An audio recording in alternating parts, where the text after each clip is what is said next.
One very unusual thing about the original Super Mario Bros., when you compare it to other hit games of its era, is that it was a cutting-edge technical showcase of a game designed by a group of people whose talents were mostly non-technical and unrelated to computing.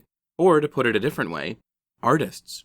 Shigeru Miyamoto had designed a few video games in the years leading up to Super Mario Bros., but he had left college in the early 70s with a degree in industrial design, not engineering, and certainly not computer programming. Takashi Tezuka, Miyamoto's right-hand man, who solved a lot of the more intricate problems of the game's design, was literally an artist, who was hired by Nintendo for his imagination and drafting skills, rather than his knowledge of video games, which was virtually non-existent. The one really nuts-and-bolts guy on the team who became kind of famous is Toshihiko Nakago, the lead programmer, who technically didn't even work for Nintendo, but for a closely affiliated company called Systems Research and Development. I'm not trying to suggest that Miyamoto and Tezuka didn't know anything about programming, but the point is that their vision wasn't based on a deep familiarity with the technology they would be using. They conjured up their fantasy world first, and then figured out how much of it an 8-bit console would be able to handle. And both in 1985 and for many years to come, they had to compromise that vision to make it work, hoping that Mario's next incarnation would be able to put in all the things that they had to leave out right now. Metroid emerged from a totally different approach to design, which is apparent right away just from looking at the staff credited with working on it. Super Mario Bros. Had 2 artist designers and also 2 programmers. Metroid had 3 artists, with no separate credit for design, and 4 programmers. There are 5 people, total, credited with developing Super Mario Bros., including the composer Koji Kondo. For Metroid, there are 11, with no one taking on a dual role, as seen in the Mario team. Shigeru Miyamoto was both the director and producer of Super Mario Bros., but for Metroid, the roles of director and producer were split. Part of the reason for this is that Metroid was a longer and more complicated game than Super Mario Bros., requiring greater division of labor to complete its development.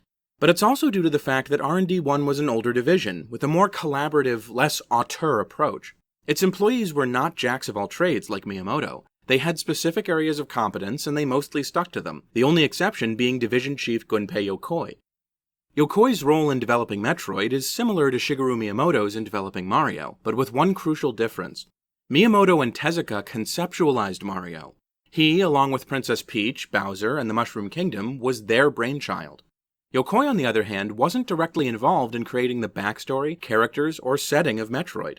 This was done by lower-ranking members of the team, with Yokoi acting the way that Miyamoto would a quarter of a century later, advising the team and setting overall design goals, as well as approving or vetoing specific ideas based on his own judgment of what did or didn't work with the premise. He was more of an editor than an author, which was true for most of the video games that he produced. The other thing that you have to remember about Gunpei Yokoi, particularly with regard to the effect that his management had on the Metroid team, is that he was a tech buff. He loved electronics and was fascinated by what they could do. This is the man who advanced through Nintendo's ranks by designing mechanical toys and then handheld electronic games, and who was just a few years away from making his greatest contribution to Nintendo's bottom line by developing the Game Boy in 1989. He could certainly appreciate high-quality art, in the same way that Takashi Tezuka could appreciate efficient code, but graphical refinement wasn't nearly as important to him as mechanical innovation. And he wasn't the only techie on the Metroid team. The game's director, Satoru Okada, had worked for Nintendo as an engineer for almost as many years as Yokoi. If you've seen my series on Nintendo's early history, you might remember that he's the one who learned computer programming from scratch so that he and Yokoi could make the first prototype Game & Watch. And long after Yokoi's untimely passing, Okada was still at Nintendo designing portable game consoles. He didn't retire from the company until 2012. Another electrical engineer on the team, and this might surprise you, was the composer of Metroid's soundtrack, Hirokazu Tanaka. Tanaka had worked as both a sound designer and a programmer for several years at this point, and his knowledge of the inner workings of 8-bit sound chips was a vital asset to Nintendo. He would go on to design the Game Boy's sound chip, but years earlier he managed to beat Koji Kondo to the punch in putting actual music into a video game. His theme for Balloon Fight's single-player Balloon Trip mode predates the Super Mario Bros. Overworld theme by about a year.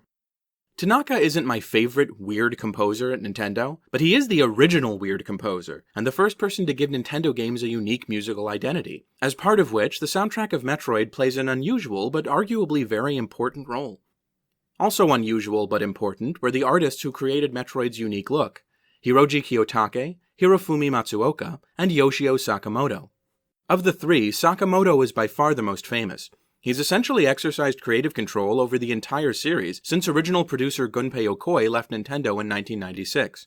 And as the face of Metroid, he's borne the brunt of criticism for some of the franchise's more divisive twists and turns, let's say. Nevertheless, Sakamoto is also a very prolific designer whose fortunes have never been tied to just Metroid. He's been involved with the Wario series ever since Wario Land 4, and produced every WarioWare game during that sub-series' golden age, and a little bit after. He was in charge of Rhythm Heaven for many years too, as well as all 3 Tomodachi Life games. With Shigeru Miyamoto bowing out of game development recently, Sakamoto is now one of the longest-standing employees still working at Nintendo, and the chances are good that whenever the next Metroid game gets made, he'll be involved. The same unfortunately cannot be said for Hiroji Kiyotake, who was last credited on a game in 2011 and possibly isn't even working for Nintendo anymore, but his early contributions to Metroid are even more essential than Sakamoto's. Kiyotake is best known as the original creator of Wario, but long before that, he was the creator of Samus Aran, at least as a completed design rather than just an idea. When the sequel, Return of Samus, came out, he had leapt up all the way to directing. But the Wario Land series eventually grew to occupy his full attention, and by the time Super Metroid came along, he had left the team. Hirofumi Matsuoka has a similar story, although the project that drew him away from Metroid was Mario Paint rather than Wario Land. But the spell of Wario is a powerful one indeed, and Matsuoka would go on to direct Wario Land 4, as well as the original WarioWare Inc. He now works for Pokémon's official character design and animation company, Creatures Inc., which, funnily enough, is also where Hirokazu Tanaka ended up. So apart from the programmers, about whom little is known unfortunately, we have one other very important team member, whose role was almost unprecedented in video game history. Because of a scheduling quirk, Metroid was the first Nintendo game released in the United States to have a credit for a writer. The Legend of Zelda had writers on its team, and it did come out months before Metroid originally, but the release order was switched for the NES. Metroid's writer, who came up with the story described in its manual and most of the setting details associated with it, was a man named Makoto Kano, who started his career at Nintendo in the 1970s, designing their classic ray gun toy. Like many original R&D1 employees, he probably worked more on hardware than software during his first decade, because he isn't credited on any video games until Metroid in 1986. But I think it's fair to say he made up for lost time, creatively speaking.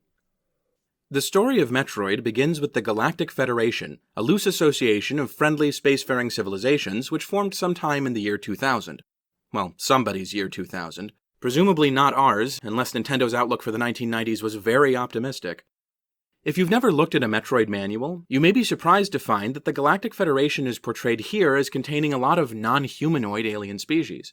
Ever since Metroid Fusion, the first time a Metroid story really focused on the Federation and its decisions, there's been a tendency to portray it as an entirely human organization, at the management level at least. But yeah, the original Metroid came out at a time when science fiction was pulpier, more influenced by comic books and their ilk rather than big-budget movies or TV shows, and a big part of that was wacky aliens on both sides of your central conflict. So the Galactic Federation forms, and for a long time things are pretty sweet. Interplanetary trade and cultural exchange all down the line. But wherever there are trade routes, you'll find unscrupulous types ready to heft a laser cannon and shake down as many spaceships as they can find to get that sweet space booty. Enter the Space Pirates, a gang of alien criminals whose origins and leadership structure are unknown to the Federation. Conventional police forces are hopelessly outmatched by the speed and ingenuity of the pirates, and in desperation, the civilized part of the galaxy turns to an unconventional ally. Private mercenaries noted for their bravery and skill, who can track the pirates back to their bases, take them on, and retrieve the stolen cargo. The greatest of these space bounty hunters is a figure also shrouded in mystery, Samus Aran, who is referred to in the manual as a man. It's unclear whether this was deliberate misdirection or a translation error. Samus is a cyborg whose entire body has been implanted with robotic enhancements, enabling him to jump higher, run faster, and lay the smackdown on alien monsters without breaking a sweat. And what's most intimidating of all to the enemies of the Federation is that Samus's armor suit has the power to absorb new abilities, meaning that you can never tell exactly what you'll be up against. There aren't many things that frighten this galactic warrior, but if anything could, it would be the threat posed by the Metroids, alien creatures which are believed to have destroyed all sentient alien life on their home planet of SR-388. A dormant Metroid had been taken into Federation custody to be studied, but before the ship carrying it could arrive, it was attacked by space pirates, who carried off the specimen as part of their plunder. One thing that is known about Metroids is that steady exposure to beta radiation will cause one creature to multiply exponentially, giving rise to a potentially unstoppable force of destruction. Now that this weapon is in the hands of criminals, there's no telling what they could or would do with it, and the Federation has no intention of waiting around to find out. After scouring the galaxy, they manage to locate the pirates' base, a rocky planet called Zebes. But the planet is too heavily fortified to fall to a direct assault. Only one person has what it takes to beam down onto the planet, discover what the pirates are doing with the captured Metroid, and put a stop to their evil plans once and for all. Samus Aran. This is where the story in the manual ends, but the manual itself goes on for a lot longer, with discussions of all kinds of setting details. The pirates being commanded by a nebulous mother brain located in the center of their fortress, Zebes' division into 3 zones called Brinstar, Norfair, and Torian, all the upgrades Samus can find, and flavor text about every single enemy in the game, including the 2 mini-bosses, Ridley and Kraid. Fun fact, by the way, this is the first Nintendo game, and possibly the first video game ever, to use the term mini-boss as a translation of the Japanese ko-bossu, literally child boss, but more naturally rendered as little boss. Having the manual go into so much detail, particularly with enemies, was kind of a trademark for Nintendo during this era. You might expect that The Legend of Zelda would also have lore snippets for all its enemies, but Super Mario Bros. Manual did this too, and that's a much more straightforward game. It's probably not a coincidence that these are both games with above-average enemy variety for the time, which makes for an interesting contrast with our current subject. You see, Metroid also has a lot of unique enemies, but unlike Zelda and Mario, these enemies aren't as much of a gameplay hook, because they're frankly too simple and avoidable. In the cramped horizontal stages of Super Mario Bros., dealing with enemies is the principal challenge of the game. Even if you decide to run past them, that also requires considerable skill. You can never just ignore them, or it'll come back to bite you.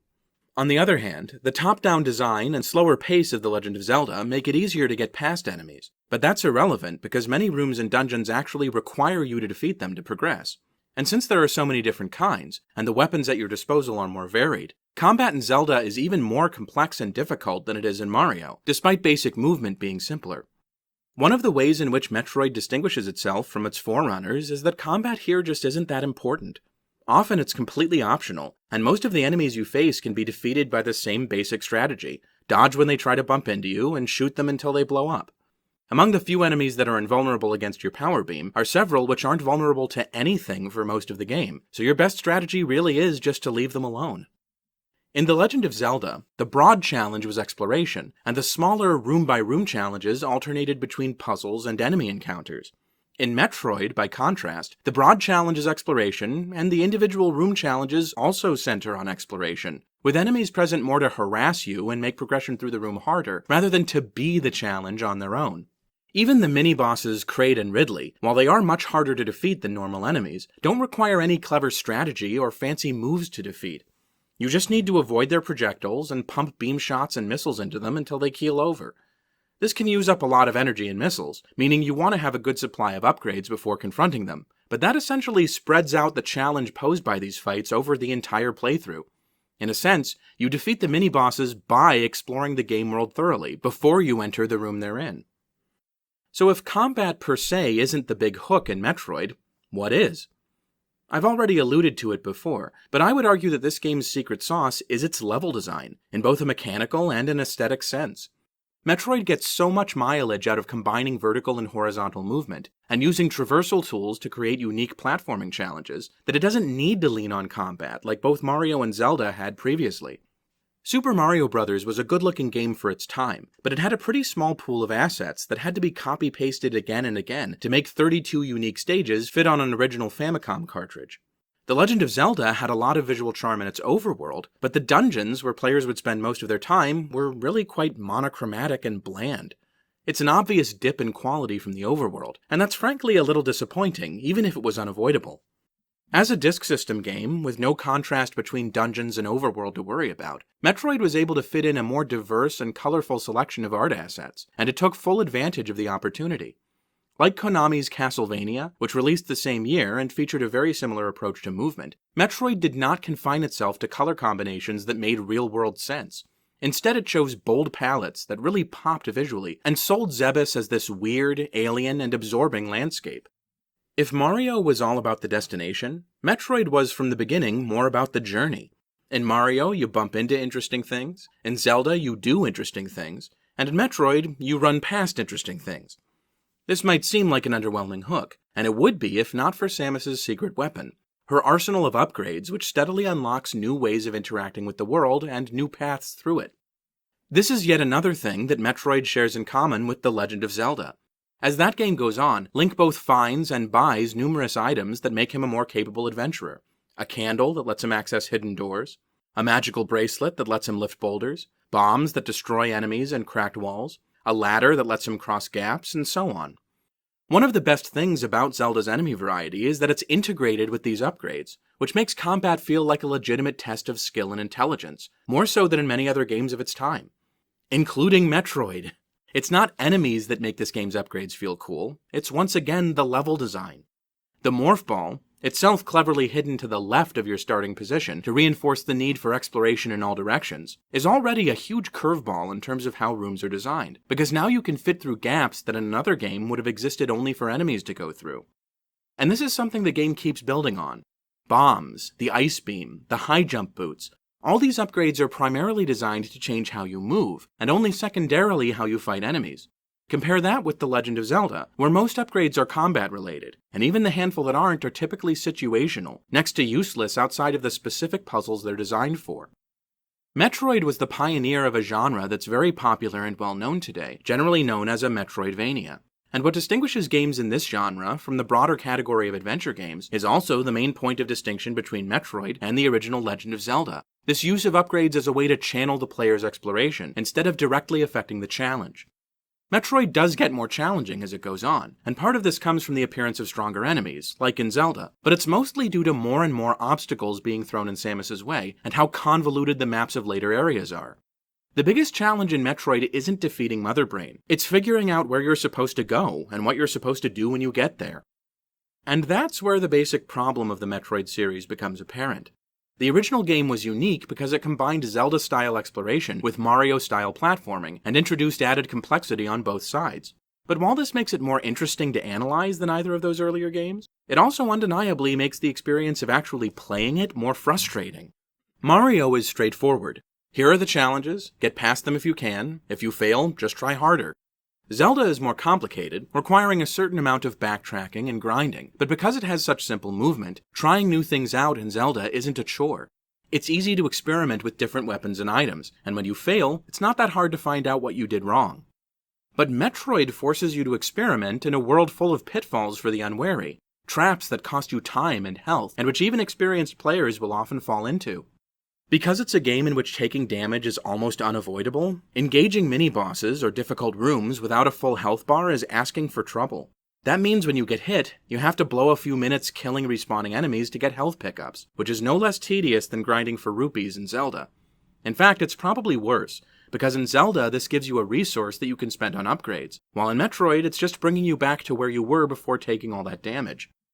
And on the other hand, if you really like trial and error exploration, and don't mind backtracking all that much, you might still get turned off by the end of Metroid, during which the game completely pulls the rug out from under you by abandoning the idea of open exploration entirely. Turian is a linear gauntlet of combat challenges against a single enemy type, the eponymous Metroids, repeated almost literally ad nauseum. And the final boss at the end of all this consists of a constant onslaught of projectiles whizzing through the air in all directions as you struggle desperately to stay out of a lava pool while battering the Mother Brain with missiles. It's designed to be emotionally overwhelming, and it certainly succeeds at that, but I think it's an open question whether Metroid pushes one's stress level to the point that the experience stops being fun for most players. I'm not saying that Metroid is too difficult, by the way. Super Mario Bros. Is a very difficult game, one which I personally have never gotten all the way through, while the end of Metroid is quite doable if you've thoroughly explored Zebes and found all the energy tanks. You don't really need to worry about getting missiles either, since Kraid and Ridley both expand your capacity by 75 when you defeat them. But even though Metroid isn't the world's hardest game, it's designed in such a way that it often feels more difficult than it is. It takes a toll on your nerves in a way that few other games, including its own sequels, come close to. This may go some way toward explaining the series' relative commercial failure among Nintendo fans. The original Metroid actually sold pretty well for a new IP, benefiting from a strong sense of novelty because it was so different from other games, including Nintendo's. But its follow-up on the Game Boy, Return of Samus, didn't fare as well, selling a bit more than half as many copies. Although there may be other reasons for that, which I'll get into next video. Super Metroid, although it's now considered an all-time classic, released to even lower sales than Return of Samus. And it wasn't until Retro Studios brought the series into 3D that Metroid started selling as well as it had initially. while still lagging far behind Mario and Zelda, of course. Even then, the success was pretty much confined to Metroid Prime itself. Both its own sequels and the 2D Metroid games languished until the 2021 release of Metroid Dread, which was able to capitalize on a massive upswell of fan nostalgia, as well as its presence on one of the best-selling consoles in gaming history. Over all this time, the first game in the franchise has been in a strange position, both one of the more financially successful entries, and one which seems to be the least fondly remembered. If you're getting into Metroid games, a lot of people will tell you that the 1986 original is the least fun, and the least necessary to play in order to appreciate the franchise as a whole. It's one of the more imaginative and out-there stories that Nintendo tried to tell during the 8-bit era, but at the same time, it's a story that you can ignore completely without the game feeling all that different. In other words, like so much of what R&D 1 produced during this time, it's complicated.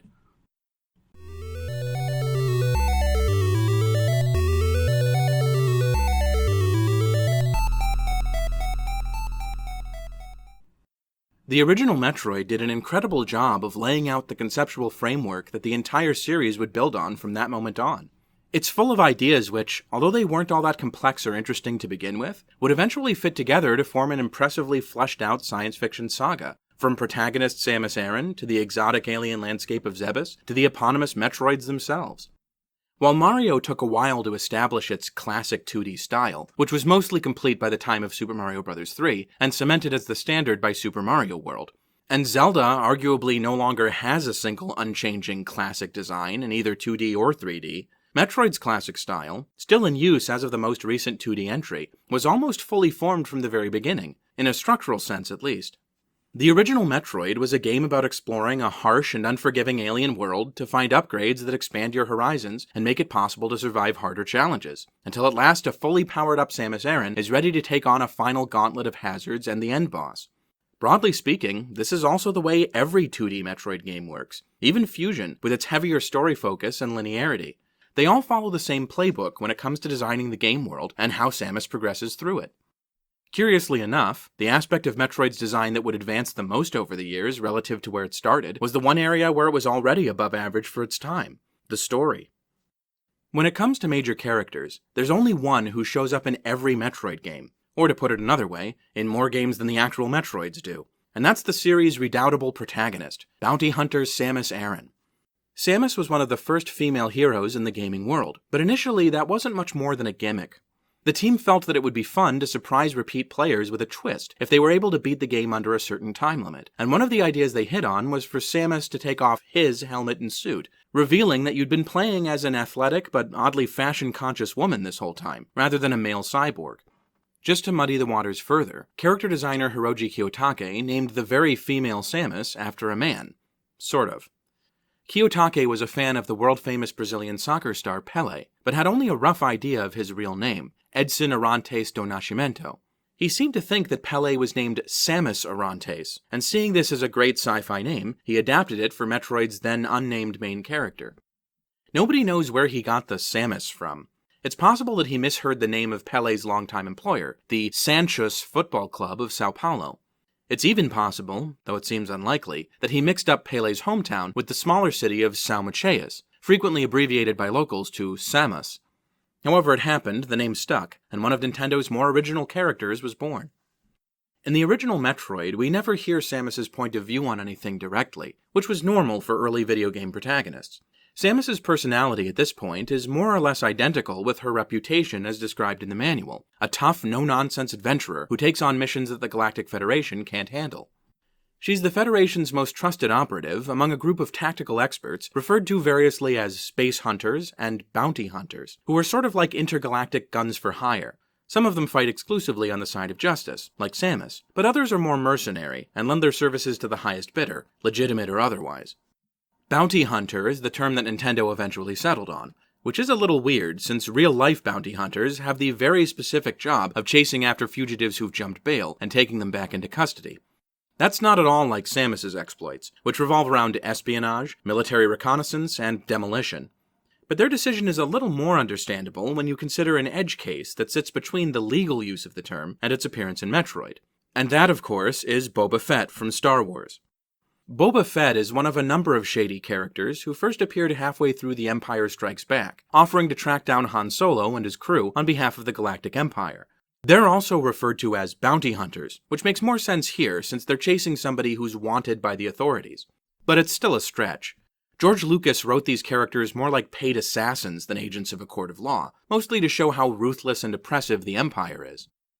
Despite having only a handful of spoken lines across 2 movies, Boba Fett has been a favorite of Star Wars fans since he first showed up on screen. His armored bodysuit, visor, and jetpack are quite distinctive, in much the same way as Darth Vader's helmet and cape, and his design conveys this sense of reserved menace. He's also one of the few characters who gives us some insight into the machinations of the as-yet-unseen Jabba the Hutt, who he works for, and who's primarily responsible for Han being captured alive at the end of the movie, rather than simply killed. Everybody in 1986 knew who Boba Fett was, and there's little doubt in my mind that the concept of a bounty hunter, which he represents, was uppermost in the team's thoughts when they applied that label to Samus. She's not a bad guy like Boba Fett, but they wanted her to have the same image of cool, calculated intimidation. Samus's enemies are often described as being afraid of her, which is not the kind of thing you'd see in Mario or Zelda. It's also something that later games would skillfully subvert by pitting Samus against dark, twisted versions of herself, which are terrifying even though they mostly look like her. There are no other proper characters in the original Metroid, but the story does involve 2 large and powerful organizations whose conflict drives the vast majority of Metroid games. On one hand, the Galactic Federation, which represents peace and the rule of law, and on the other, the Space Pirates, who represent brute force and bottomless greed. It's only over the last 20 years, the second half of Metroid's lifespan, that the Federation has become a central focus of the stories in these games. In the early days, it was frankly underdeveloped, and as a motivation and backstory for Samus, it quickly gave way to the more romantic notion of the lost Chozo race which adopted her as a child. You can actually see a character who looks Chozo-like in this illustration of a Federation meeting, but this is probably a coincidence. Later games established that by the time Samus was an adult, the Chozo civilization had collapsed, and only a handful of them remained alive. By contrast, the Space Pirates started to develop in interesting ways at least as early as Super Metroid, and by the time Metroid Prime came around, quite a lot about their organization and its methods had been revealed. Although they're called pirates, they operate more like a private army whose goal is to take over the universe. In pursuit of this goal, they recruit powerful alien species to their cause, develop high-tech weapons and spacecraft, and are always on the lookout for super-powerful sources of energy. Metroids can be seen as fulfilling all 3 of these goals at once. They're deadly alien bioweapons who can destroy anything by sucking the energy out of it. If the Federation was a late bloomer in the series, Space Pirates have the opposite problem. They stopped developing early. Fusion takes place at a time when the pirates are implied to have been wiped out by Samus's earlier efforts, while Other M almost completely ignored the pirates as an independent force, and instead featured a conspiracy inside the Federation as its primary villain. Then Samus Returns and Metroid Dread returned the focus to the Chozo, even resurrecting them in Dread as one of many plot twists. And Metroid Prime 4 only had Samus fight the pirates right at the beginning of the story, before being warped to Vuros and thrown into a thoroughly pirate-free adventure. But, for the first few games at least, the pirates were a big deal, as was their base of operations, Planet Zebes. This would later be revealed as the original home of the Chozo, and thus Samus's childhood home as well, but that revelation was years away in 1986. Here it's simply shown as a planet abandoned by civilization, superficially barren, but teeming with life just underneath the rocky surface. The landscape is split up by elevators into 5 distinct areas, 2 of which are natural biomes, while the other 3 are artificially created dungeons. Samus's first port of call is Brinstar, a rocky environment with lots of bugs flying in and out of scattered pools of suit-destroying acid. She then travels to the fiery caverns of Noir, where perpetual darkness is broken only by the glow of lava constantly seeping out of the ground. With the tools she finds in Noir, Samus can venture into the lower portion of Brinstar, where Kraid resides. Here, metallic tunnels ferry you between enormous reservoirs of acid, with only a few small platforms holding you above them. Then it's back to Brinstar for a few more power-ups, which pave the way to Lower Noir, where Ridley awaits at the center of a maze of metallic tiles suspended above endless lakes of lava. Finally, we reach Torian, the most artificial-looking place on Zebes, a secret laboratory where the pirates perform their darkest experiments, and home to the Metroids and Mother Brain. All of these areas would return and be expanded on in at least one future Metroid game. And despite the absence of lore or history in these places, they have a lot more personality than most video game levels did back in 1986. They would also have a profound influence on the kinds of environments that other Metroid games would take place in. Brinstar led to rocky and overgrown areas, like the surface of Talon 4. Noir to fiery tunnels, like the ones in Fusion's Sector 3. Kraid and Ridley's lairs to high-tech bases, like the Sanctuary Fortress from Echoes. And Turian to secret labs, like the one in Other M. Level design has come a long way in the Metroid series, but you can trace its roots all the way back to the regions of Zebes in the original. As I've said before, enemies and combat in general aren't nearly as important to Metroid as they are to Mario and Zelda. But among several recurring creatures that first appeared on the NES, there are 5 that stand out as essential to the series' identity. First is the Zoomer, a wall-crawling bug with a spiky carapace. This would be the Goomba of the series, if it had one. It's shown up in Super Metroid, Metroid Prime, Hunters, and Other M under a variety of names, and in every one of these it's the lowest of the low, something to grind energy refills off of rather than a legitimate threat. But every game needs a mook enemy like this, and Zoomers at least move in an interesting way. Appearing almost as quickly as Zoomers are Screes, bat-like enemies which swoop down on Samus as soon as she passes underneath them, only to harmlessly stick in the ground if they miss. They reappear in Super Metroid and Other M, but the real reason I think of them as iconic is that in their behavior and appearance they're virtually identical to the Shriek Bats from the Prime trilogy, a very memorable enemy that always seems to catch you off guard. There's also Rippers, slow-floating enemies which are indestructible for much of the game. You might think this makes them boring, but these are the only enemies that you can reliably hit with the Ice Beam and not risk killing them, making them essential to several late-game platforming challenges.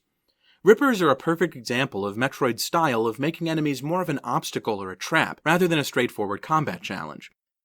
And Side Hoppers, frankly, just look cool. Something about their big eyes and silly movements reminds me of the giant bugs from Nausicaa of the Valley of the Wind, and while they can be a pain in the ass to fight, I'm not surprised that the Metroid team brings them back a lot.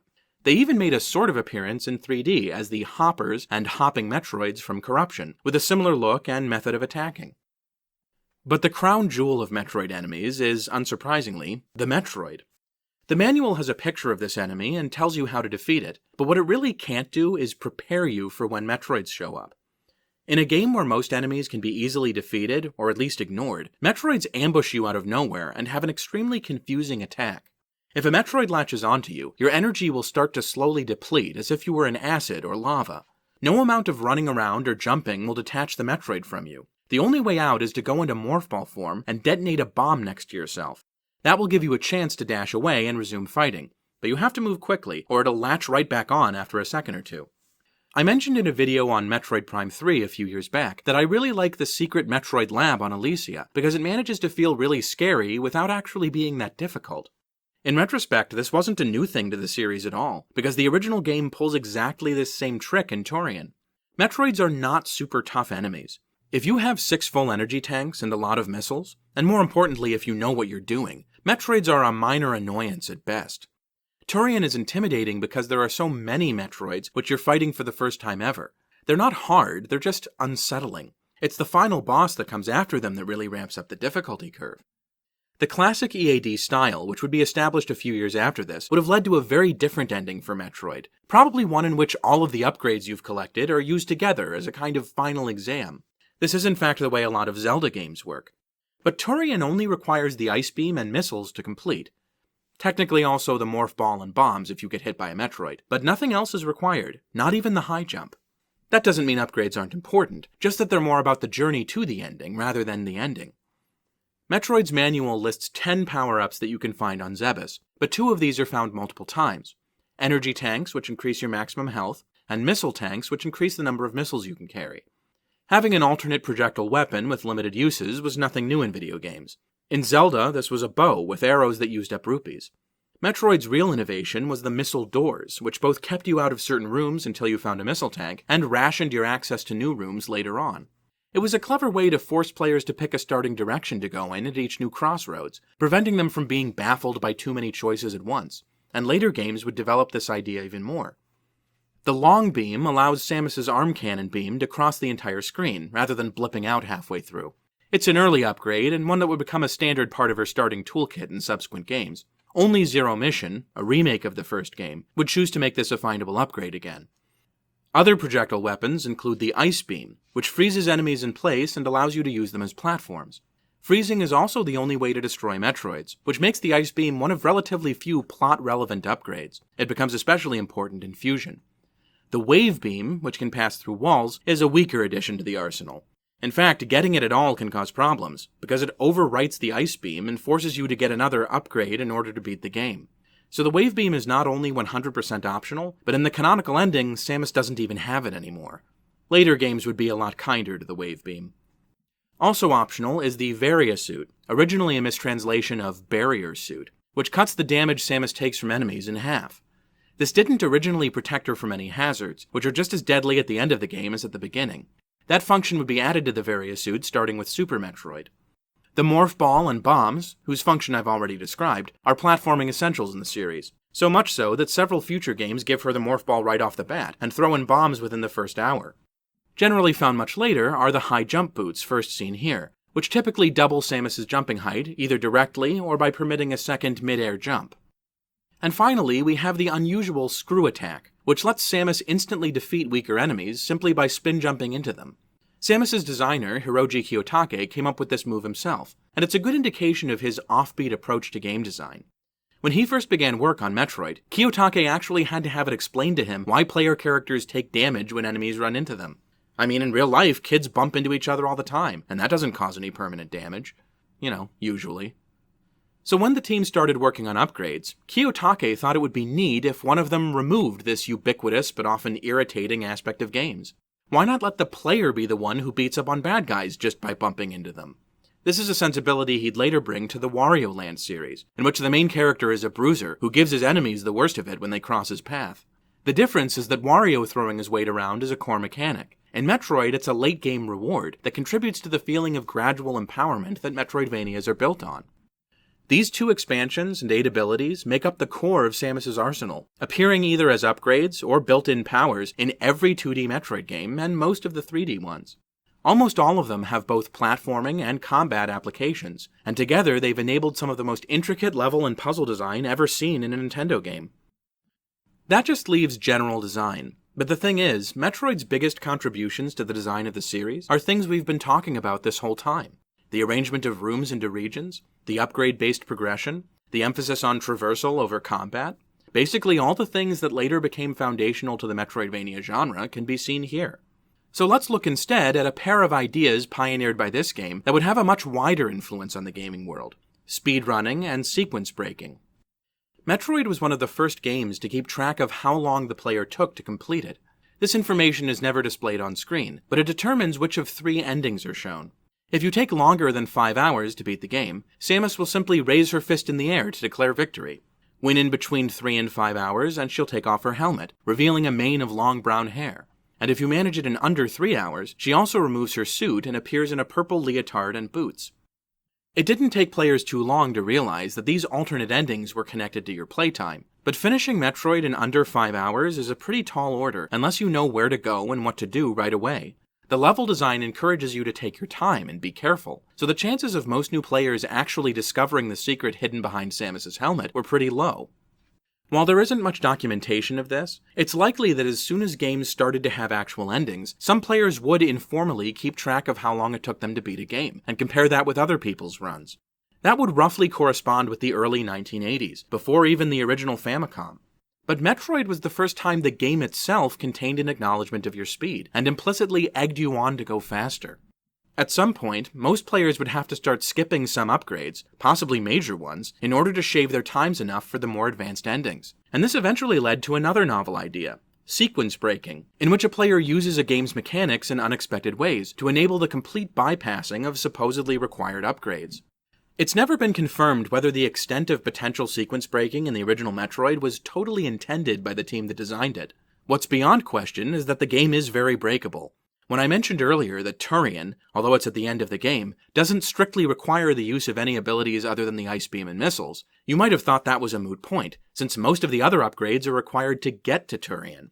But no, it turns out you really can get through the whole game with just the ice beam, missiles, and bombs. Now this is an incredibly difficult thing to do, not to mention trying to dodge all the Metroids and defeat Mother Brain with only a handful of missiles. But an ordinary schlub player like me can still get to the end while skipping quite a few upgrades. I already pointed out that the wave beam is barely worth getting anyway, and you can make up for missing the Varia suit by finding extra energy tanks. The screw attack, too, while it's a lot of fun to use, is only marginally helpful in Turian and can easily be skipped. That's 3 major upgrades out of 8 that you really don't need to get at all when every minute counts. Some form of sequence breaking is present in early Mario, Zelda, and Metroid games. Mario had warp zones that would speed you over some levels. Zelda had optional upgrades and the ability to do some dungeons out of order. But Metroid is the subtlest of the 3, letting you break the intended sequence without explicitly telling you about it, or recognizing that you've done it.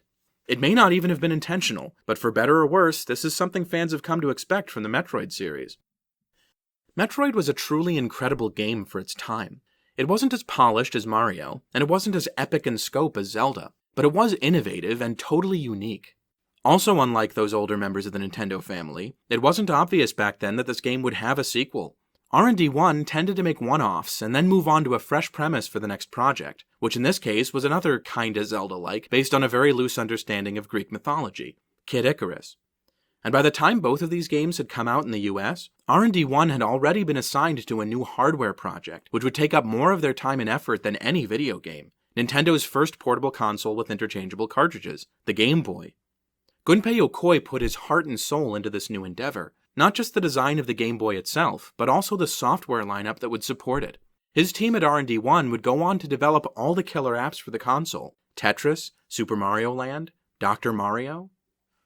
In the end, though, Metroid would get its sequel. Despite selling considerably worse, so would Kid Icarus.